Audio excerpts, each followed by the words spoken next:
Bonjour à tous et bienvenue sur ma chaîne Clé de Lumière.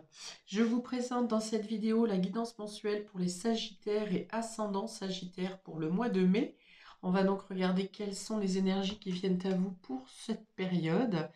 Je précise cependant qu'il s'agit d'une guidance générale et que ça peut ne pas parler à tout le monde ou qu'une partie du jeu peut vous parler et pas l'autre, parce que je donne beaucoup d'informations pour parler à tout le monde et que parfois certaines informations peuvent être même contradictoires.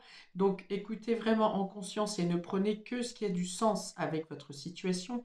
Laissez de côté ce qui ne vous parle pas. Si vous souhaitez une guidance personnalisée avec moi, vous avez mes coordonnées dans le descriptif sous cette vidéo. Alors on commence tout de suite avec la couleur de votre mois, amis Sagittaire et ascendant Sagittaire. Alors, on va voir pourquoi, mais toutes vos cartes sont tombées en paquet de manière désordonnée. Alors, est-ce que c'est quelque chose que vous vivez actuellement?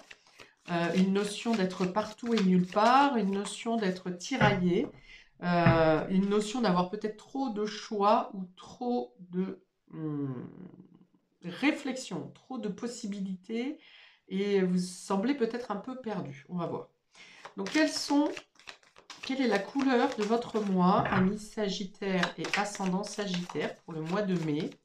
Quelle est la couleur dominante? Quel est le point principal? Quelle est l'énergie que vous dispensez pour nos amis Sagittaire et ascendant Sagittaire pour le mois de mai, s'il vous plaît? Je voudrais 2 cartes du Tao pour avoir... Alors voilà, c'est ça, c'était ça. Tout à l'heure, pour battre vos cartes, c'est soit ça ne tombe pas pendant 3 plombes, et d'un seul coup, j'ai des paquets énormes qui tombent.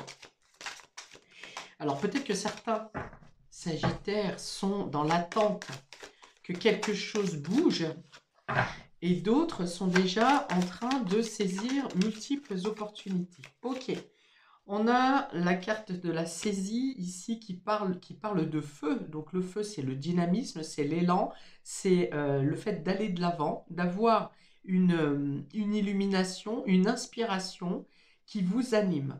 Voilà, donc je pense que vous avez pu rester pour certains d'entre vous dans une période de stagnation assez longue, dans l'attente de quelque chose. Et là, le dynamisme revient, ou en tout cas les perspectives, les possibilités se présentent. On parle de passion dévorante, on parle de régénération, de spiritualité et d'éveil. L'éveil et la spiritualité vont avec cette notion d'illumination et de comprendre quelque chose, peut-être comme un déclic, comme un déclencheur. Bon, la dominante est jaune, hein, donc on est sur le plexus solaire, trouver sa place dans la société, trouver quelque chose qui nous anime. Ça vient parler d'un équilibre intérieur aussi. Là où vous étiez peut-être un peu dispersé précédemment, à ne pas savoir où vous placer, quel choix prendre. Hop, et on a l'opposition. Ok, peut-être que vous arrivez mieux à faire face à l'opposition, justement. Là où vous auriez voulu précédemment convaincre les personnes ou votre entourage de votre point de vue, sur lesquels vous êtes divergents, vous arrivez mieux à comprendre maintenant votre différence, les différences d'opinion. Vous êtes peut-être un peu moins braqué, plus souple. Vous voyez, on parle de points de vue opposés. Alors, soit vous vous enflammez quand vous êtes sur des points de vue différents, mais moi je pense que vous êtes plutôt à trouver plus facilement des compromis, ou en tout cas à rester égal à vos valeurs, même quand vous n'êtes pas soutenu ou entendu, ou que vous n'avez pas les mêmes opinions que les autres autour de vous. On parle également de rupture de communication ici, donc peut-être effectivement que des fins de communication vous permettraient d'être plus à l'aise dans l'expression, vous, de vos valeurs. On parle de disharmonie, de malentendu, de désunion. Alors, si tel est le cas, il y a cette notion justement de ne pas chercher à imposer coûte que coûte son point de vue, mais plutôt, donc soit de laisser une distance pour que chacun réfléchisse à son point de vue, soit de trouver une manière, une médiation, ou de trouver une manière d'assouplir ce qui diverge avec les autres autour de soi. Peut-être que vous comprenez aussi pour certains d'entre vous que vous suiviez un schéma sociétal, par exemple. Vous essayez à fond de rentrer dans le moule de la société et que vous comprenez grâce à un éveil, à une spiritualité, à une illumination, que vous n'avez pas à vous travestir ou travestir vos valeurs pour entrer dans un moule. Vous comprenez que vous pouvez être différent, différente, avoir des opinions différentes et pour autant de garder votre authenticité. J'ai de ça. Je pense qu'on va plutôt là-dessus. Ok, je vais ouvrir votre jeu et on va voir est-ce que ça suit dans cette optique ou est-ce que c'est complètement différent? Ok, moi je pense que vous trouvez un équilibre ici. En ne cherchant plus à correspondre à l'image que la société veut de vous, vous arrivez à trouver votre authenticité et à créer votre monde idéal. Ouais, vous sortez d'un enfermement ou d'un carcan ici. Ok, alors j'ouvre. Les 3 premières cartes parlent du domaine général, donc tout domaine confondu, et ensuite on précise au niveau relationnel avec les cartes roses. Amis Sagittaire et ascendant Sagittaire. On a le hiérophante qui parle d'apprentissage et également de spiritualité. Il y a une compréhension ici. Il y a quelque chose que vous comprenez. Et on peut parler aussi d'officialisation, ici de contrat, de progression et de prendre la vie de manière beaucoup plus souriante, beaucoup plus joyeuse, beaucoup plus moins sérieuse, moins rigoureuse. Ça ne veut pas dire que vous êtes complètement insouciant et innocent, ça veut dire que vous comprenez que vous n'êtes pas obligé d'être toujours dans la rigidité et dans les obligations pour mener une vie normale.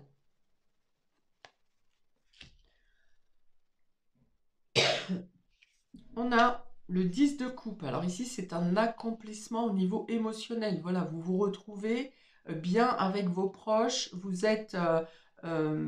comprenez vos valeurs, la valeur de vos racines, la valeur des échanges, de la bienveillance, du partage, de la bonté, plutôt que de se tirer dessus, de vouloir écraser son voisin, son collègue, ceci, cela, pour obtenir un résultat. Il y a une vie beaucoup plus légère ici, beaucoup plus appréciable. Vous vous tournez vers ce qui vous apporte de la joie et du bonheur tout simplement, quitte à laisser tomber certains points de vue matériels et pragmatiques. On est dans le bonheur, hein, vous êtes dans le bonheur ici. Dans le bonheur, dans la joie, dans le partage. On a bien sûr des réunions de famille où le fait de se sentir bien et complet au sein du foyer.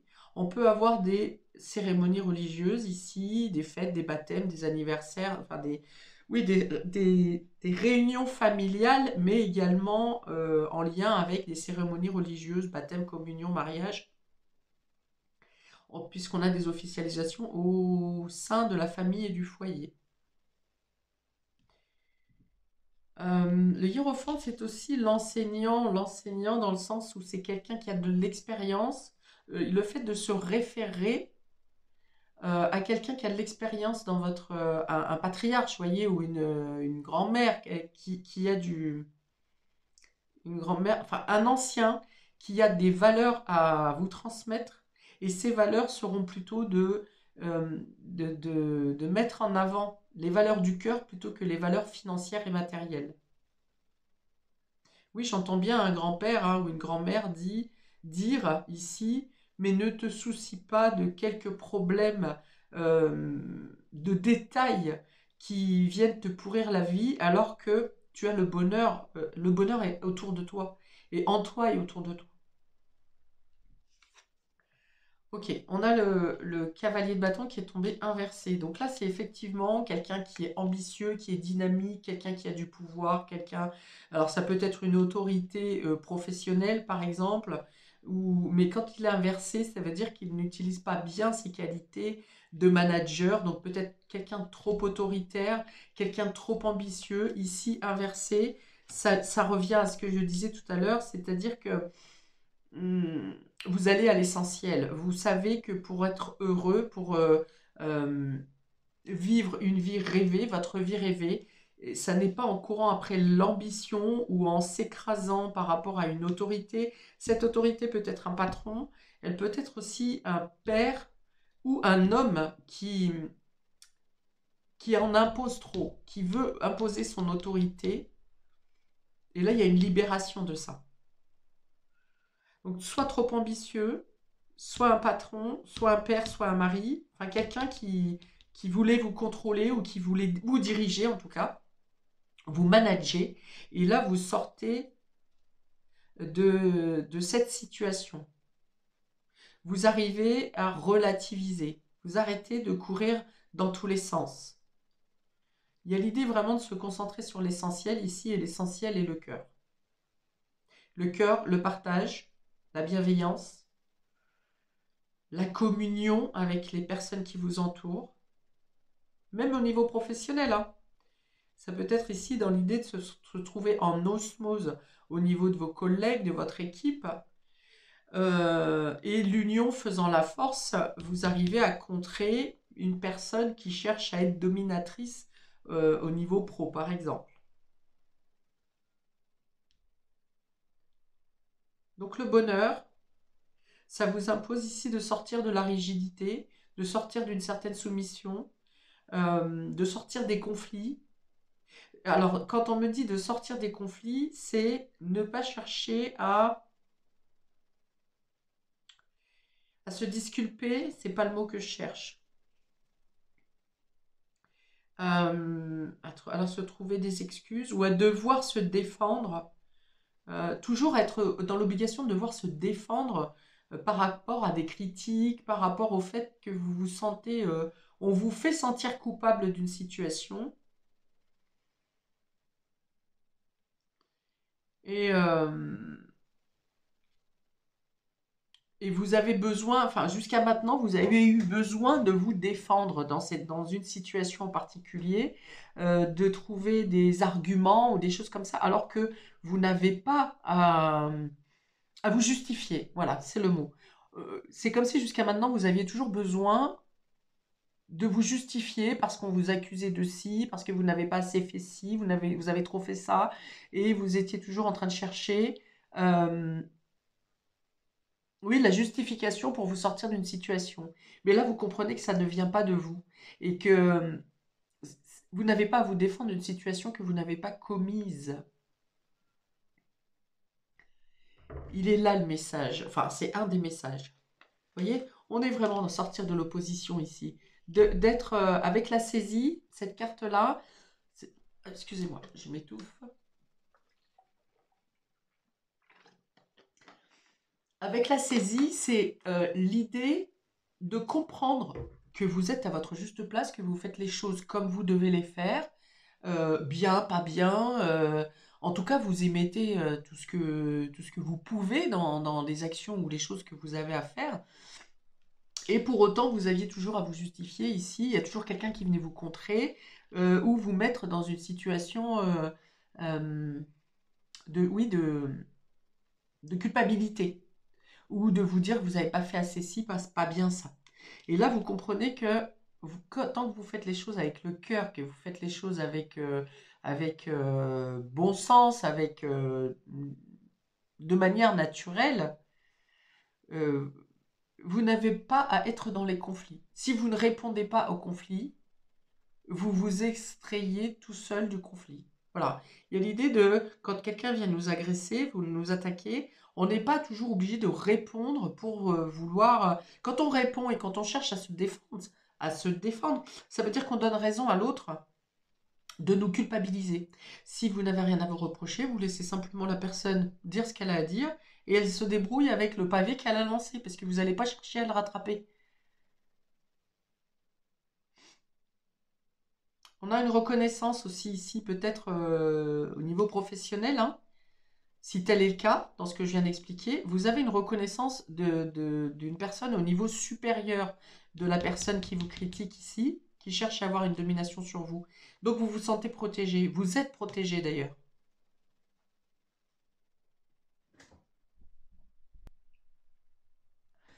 Ok, j'ouvre le domaine relationnel ici.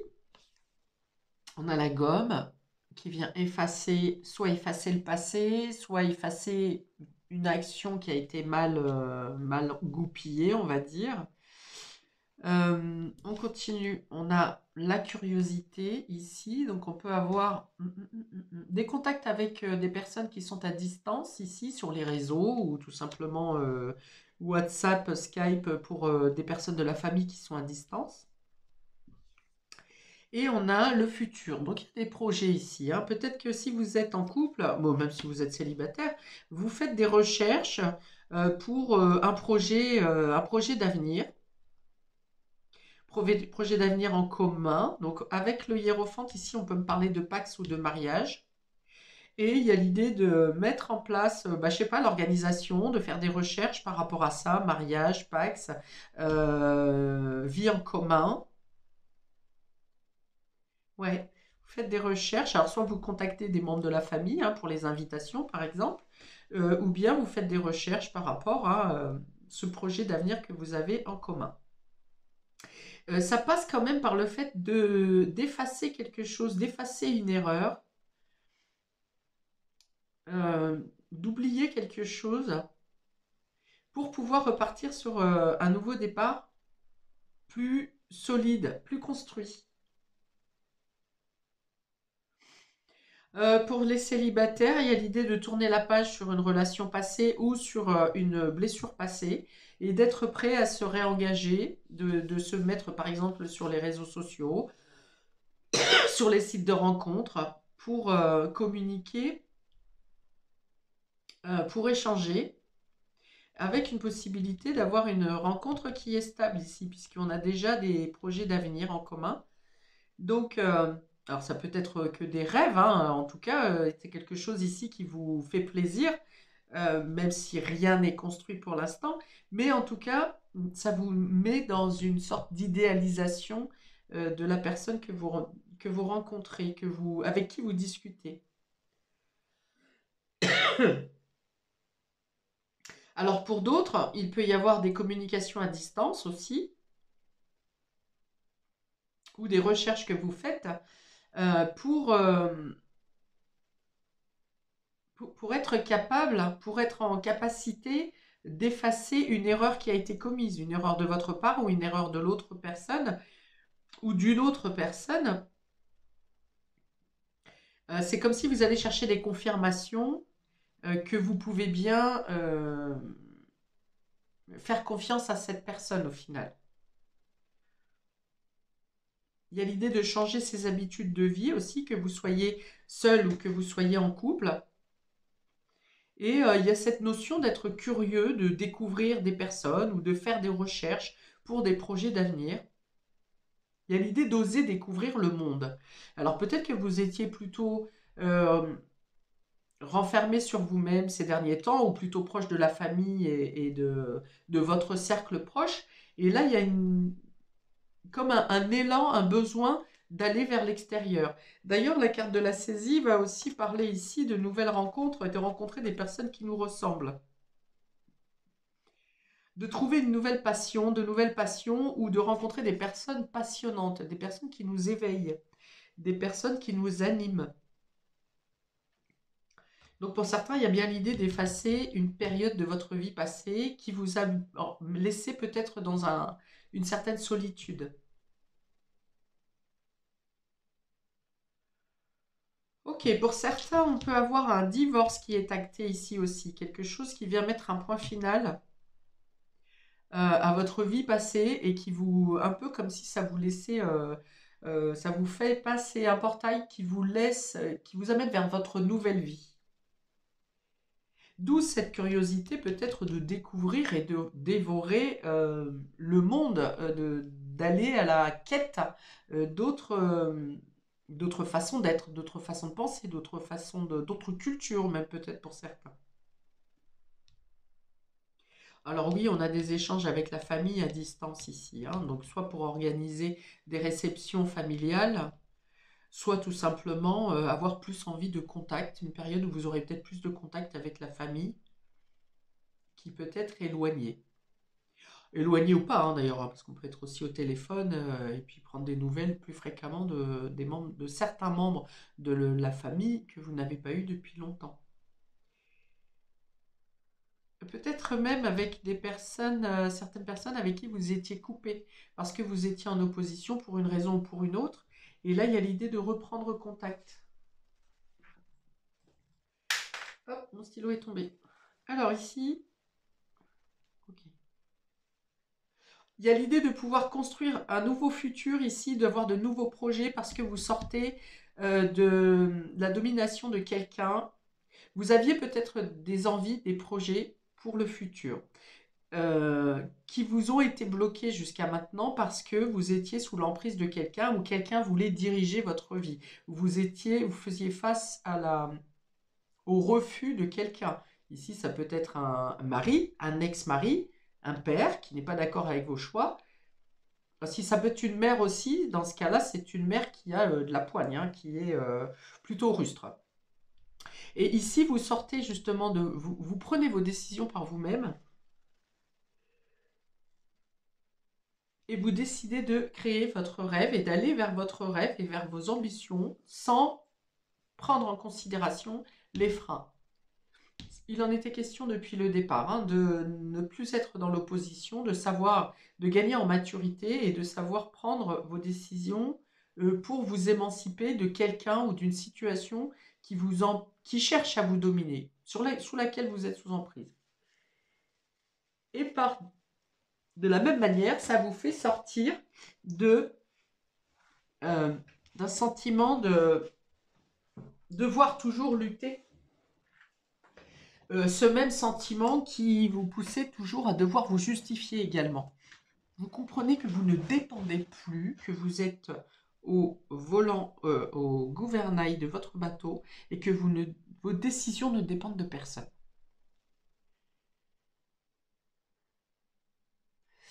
Oui, c'est assez cohérent ici pour vous. Alors, je vais terminer avec 2 cartes ici pour savoir où vous en êtes au niveau de votre éveil, au niveau de votre spiritualité, ou quel est le message de votre âme.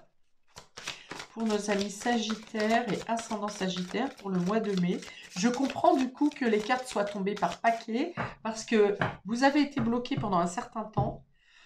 Vous avez été mis au placard, peut-être pour certains d'entre vous. Et là, c'est comme si d'un seul coup, vous avez un afflux d'oxygène et d'air renouvelé qui vient à vous et vous avez envie de parcourir toutes les possibilités. Donc, je comprends mieux maintenant. Alors, au niveau de l'éveil ou message de l'âme pour nos Sagittaires et Ascendants Sagittaires. Où en sont-ils? Où en sont nos Sagittaires au niveau de l'éveil? Ou quel est le message de l'âme? S'il vous plaît. Alors, de nouveau, ça ne veut plus tomber, comme pour les autres cartes. Je pense qu'il y a une partie des Sagittaires qui est encore sous cette emprise et le dégagement se fait sur ce mois de mai. Et pour d'autres, vous êtes déjà dégagé. Alors, il y a encore l'énergie de la personne quand même qui est là, hein, quelque part. Mais vous êtes déjà en train de parcourir le monde, quoi. En tout cas, les nouveaux projets. Hein. Vous n'êtes pas tous au même niveau et c'est normal. Mais enfin, vous allez dans cette direction. Alors, pour nos Sagittaires et Ascendants Sagittaires, s'il vous plaît, au niveau de l'âme et de la spiritualité. Pour nos Sagittaires, bon, je vais couper. Bon, il a fallu que je coupe pour qu'elle se mette à sauter. Alors, on a ici, on parle de mémoire de soumission. Vous voyez, il n'y a pas de hasard. Vous arrivez justement à vous sortir d'une mémoire de soumission. Vous avez souvent fermé votre bouche ou accepté des choses que vous ne vouliez pas forcément faire ou dire. Ou voilà, vous étiez sous emprise finalement et vous n'osiez pas toujours ou de manière un peu trop discrète vous imposer. Donc, vous sortez de ça, amis Sagittaire, pour ce mois de mai. Et on parle de couple sacré. Donc, on peut avoir une rencontre avec une âme sœur ici, pour vous, sur ce mois de mai. Ou quelque chose qui se renforce au niveau de votre relation si vous êtes déjà en couple. Et ça se renforce justement parce que vous sortez de cette notion d'emprise avec quelqu'un. Alors pour d'autres, peut-être que vous vous laissiez faire ici par un mari dominateur parce que vous pensiez que c'était une relation sacrée, une relation, un couple sacré. Et vous comprenez que finalement, alors vous deviez le vivre dans tous les cas, mais que ça venait vous faire travailler, cette relation venait vous faire travailler justement sur cette notion de devoir vous libérer de l'emprise. Donc, on a ces deux notions. Soit vous quittez quelqu'un, vous divorcez, pour certains, d'une personne qui vous a maintenu en étau, qui vous a empêché de vivre avec votre liberté. Et dans ce cas, vous allez vraiment vers une relation saine. Soit vous avez été justement sur différentes rencontres qui à chaque fois se terminaient de la même manière, où on voulait vous faire taire ou vous empêcher de parler, et parce que vous avez compris cette mémoire de soumission, vous pouvez maintenant rencontrer une personne qui vous correspond et qui soit dans le partage. Là, on va être sur du sacré pour le coup. Là, on va être sur un partage commun, un amour commun, une bienveillance mutuelle. Voilà, on vous changez les énergies ici à Mi-Sagittaire pour ce mois de mai. Ok, donc on a vraiment un bel élan de liberté ici pour vous et cette idée vraiment de vouloir croquer la vie et de ne plus vous laisser vous restreindre. Voilà, je m'arrête ici pour vous, amis Sagittaire et ascendant Sagittaire, pour ce mois de mai. Je vous invite à commenter, liker, à partager, à commenter parce que vous êtes nombreux à regarder la vidéo et chacun ne vivra pas l'histoire que je viens de décrire de la même manière. Et ce qui est intéressant pour moi, justement, c'est de voir quelles sont vos différentes vies qui amènent à cette compréhension, à cette traduction de ce que je prédis. Je vous invite également à vous abonner afin de recevoir les notifications de mes prochaines vidéos, notamment celles que je vais faire par quinzaine, début de période et fin de période pour le mois de mai. Je vous souhaite donc beaucoup d'amour et je vous dis à bientôt pour de prochaines vidéos. Ciao!